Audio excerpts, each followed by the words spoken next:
Hello everyone, welcome back to my channel. Today let's go over a premium medium database question that I just solved on my own. So I'm really happy about this, and I'm glad that I was able to come up with my own solution to this question without any assistance. So let me show you how I did it. This question is called all the pairs with the maximum number of common followers.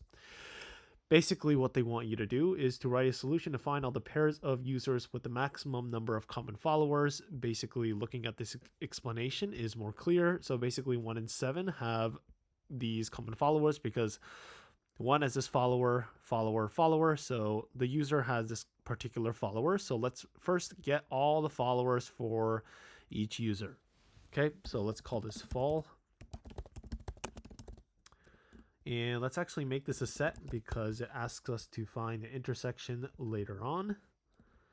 Let me refresh the page. The return key doesn't work on Chrome unless you refresh that. Hopefully one day they'll fix that bug. Anyways, back to the question. Basically, we want to just keep track of all the followers. So for I, R, and enumerate relations, user ID, fall of R, dot add relations follower ID of I. So now we have all the followers for the current user ID, and next what we want to do is to see which pairs. So all these different users, basically find all the combinations of different pairs. So we can do that with the keys of this dictionary. So let's call this A is list fall.keys. Let's just print this to verify my work. Cool. So now we can just loop through this. C and A for B and A if C is not equal to B, because they cannot be the same, right? The keys cannot be the same. We can't compare 1 and 1. In that case, then the intersecting size, so let's call this overlap, is going to be length of fall of C dot intersection fall of B. Okay, so if overlap, well, we want to find the biggest overlap, so let's print this first just to make sure. Cool. So you can see the biggest overlap is 3 in this case with pair 1, 7. And we can confirm that if we print C and B or B and C.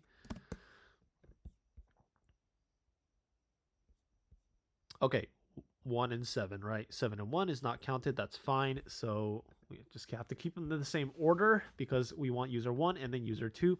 So let's find the biggest. And let's update biggest to become overlap if overlap is bigger than biggest. And then let's do this loop again. If C is not equal to B, basically checking which pairs satisfy the overlap. So or satisfy the biggest. So again, length of follower C dot intersection fall B. If overlap happens to be equal to the biggest, then we can go ahead and include C and B. Let's go ahead and just print that. Cool. So obviously we don't want the other way around, and BC is not in, let's call this answer. In that case, answer.append CB. Cool. So that's basically what we want. So we basically have our answer now. So all the pairs we compared using a brute force approach. Now we just want to gather the results. So let's have 2 lists for 2 different columns. On append A0 to append A1. Results user 1 ID is 1. Result user 2 ID is equal to 2. Then we can just return the result. Okay, let's run this. Submit it. And there you go, passes all test cases. So again, I'm really glad that I was able to solve this question on my own and come up with my own solution to this question without any help. So that's it for this video. Thank you for watching and stay tuned for more.